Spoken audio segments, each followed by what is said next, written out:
Correct. Team 7, when you're ready. So good afternoon, everybody. My name is Rafael, and we are the Money Team.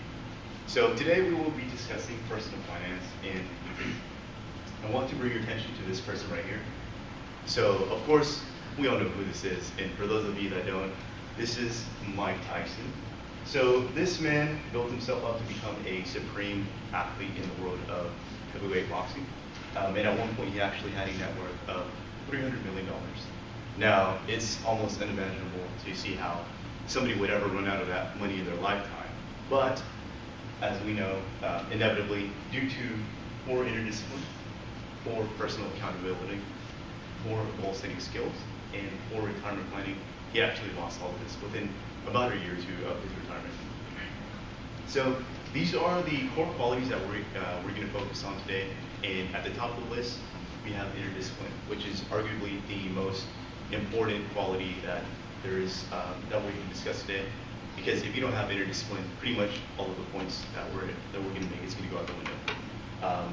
Inner discipline entails making sure that you can stick to your routine. So how do you stick to routine? You can set hard limits for yourself.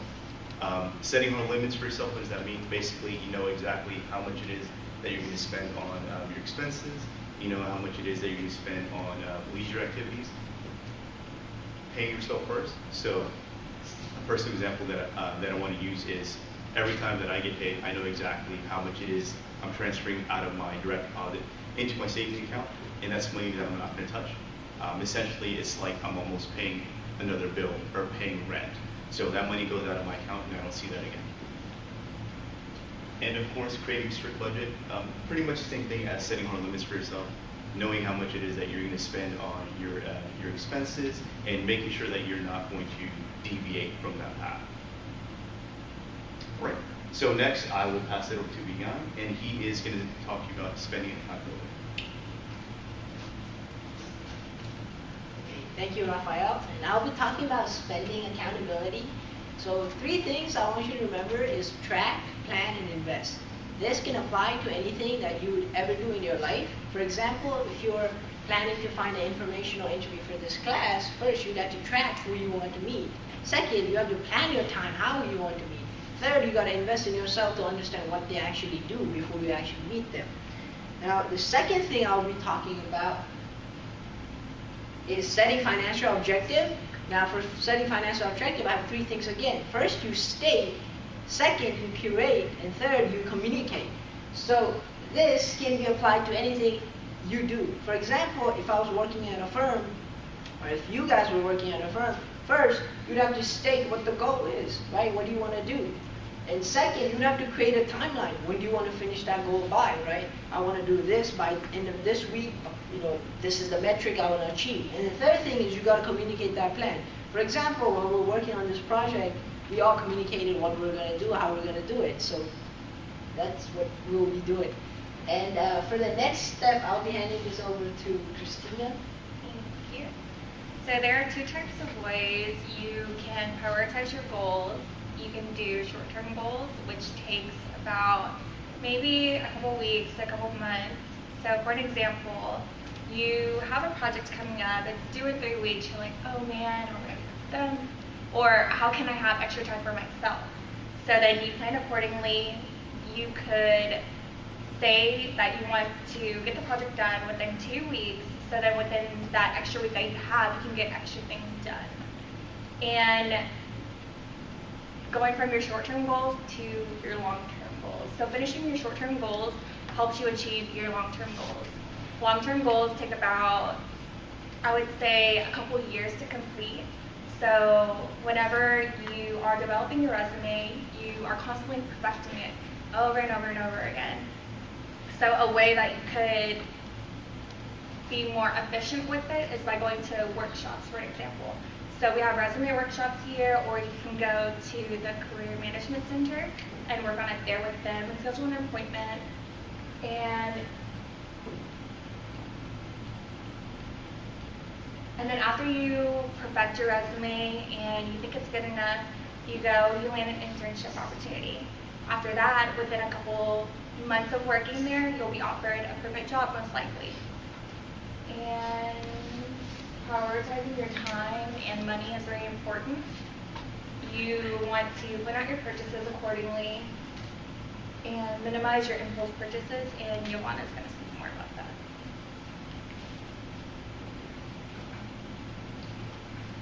So guys, how do we tie finance into our professional development?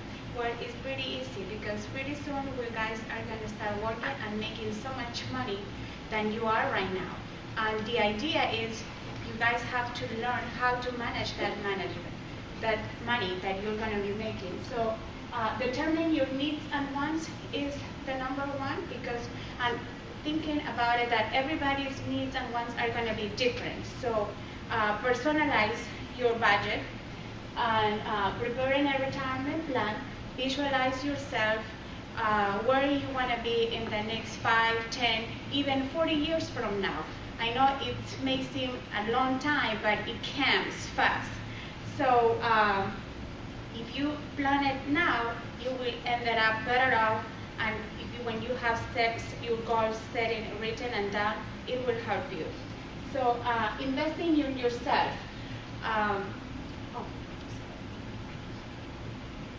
Okay, so your needs and wants.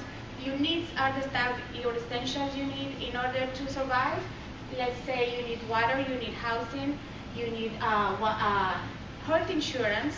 Also, set aside a certain amount of money for your savings, because you never know, an emergency comes up and you will be prepared when you have that money set aside.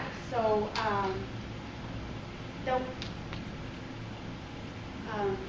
the one example for me, let's say when we got married, my husband was making good money, so he didn't want me to go to school because he thought he can support us. But when we have, but I always believe that education is investing on myself, because nobody can take it away from me. So I started going to school slowly, and now my kids are growing. Circumstances have changed, and my husband cannot wait for me to start working and bringing money to the family, because we have more expenses than money coming in. So avoid getting into debt. So it will help you, because interest changes with bank interest will eat you alive if you don't pay your debt. So now Patrick is going to do the game.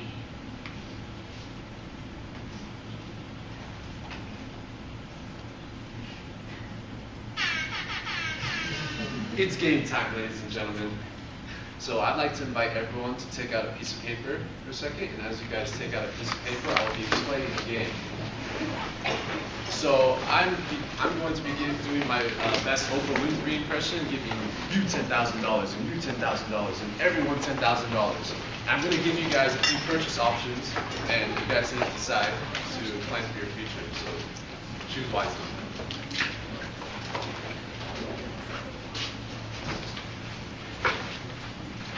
So for our first purchase option, we're going to decide where we're going to be living. So do you want to live in an apartment, maybe a condo, maybe you want to throw a couple parties here and there, go into a house. So yeah, decide.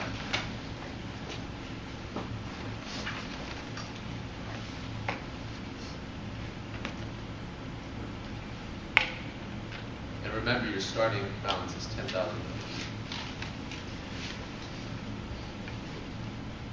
So for our second purchasing option, we're going to be deciding what we're going to be using for transportation.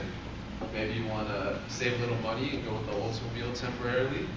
Maybe you want to go moderate, fuel efficient with the Toyota, or you want to do it big with the BMW. So decide which automobile you're going to be using.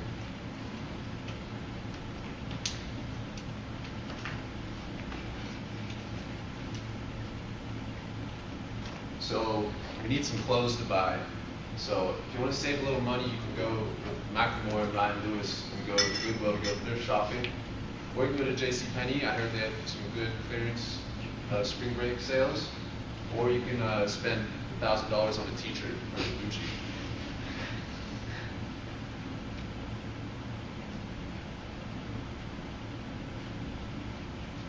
food. Everyone needs to eat, so I need you guys to decide, are you going to be cooking every day? Or maybe you want to go eat out every day? If you want to go eat Chick-fil-A every day, you can do that, except for on Sundays, because they're closed.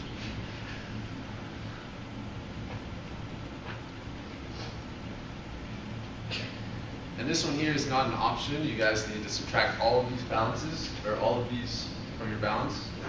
You're going to need car insurance, health insurance, home insurance, basic necessities.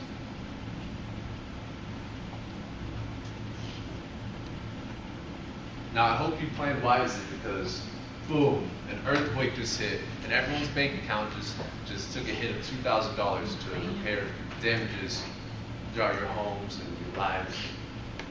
So I hope you guys are in a good state to survive this disaster.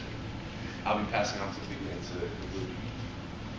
Okay, so throughout this little game we had, I hope you understood the importance of personal finance and how it ties into professional development. First thing is we have inner discipline, right? That's the discipline to limit your spending, or the discipline to keep yourself on track. Second thing we have is personal accountability. How accountable you are to yourself, right? Are you more accountable to the things you want, or are you more accountable to the things that will lead to your success? Another thing is goal setting skills, which is very important in all fields because it allows you to visualize the time you're spending in certain things. And then the fourth and the most important thing is retirement planning. I know as college students we don't think about that, but it is much more important than anything else you would learn, because this gives you an extra set of funds that you can use. And all of the three lead to retirement planning, and that is our presentation. This is what's exciting. Thank you guys. Any questions? Anyone? Yeah. Alright, so the earthquake hits, right? Isn't that why I bought insurance? Okay, so he asked, the earthquake hits, and isn't that why he bought insurance? Well, the way insurance works is that you only had home insurance, and then you had car insurance, and then you had health insurance, right? Now, earthquake is separate. The insurance don't usually cover that. You have to buy a separate plan for that too. Okay. And you're not taking into account other things that would happen to you right while that happens. So. Okay. Alright, so I have $3,500 left. What can I do with it? Save it. He has $3,500. What can he do? Now, so you put in a bank account, right? First option is you put in a savings account, which I wouldn't recommend much because they give you pennies worth. Like I get 1 cent every month. It's stupid. Second, you can try and test your luck in the market. Right, if you can trade stocks. Or third, get yourself a personal, financial planner that can assist you with how you can allocate the funds. Any other questions?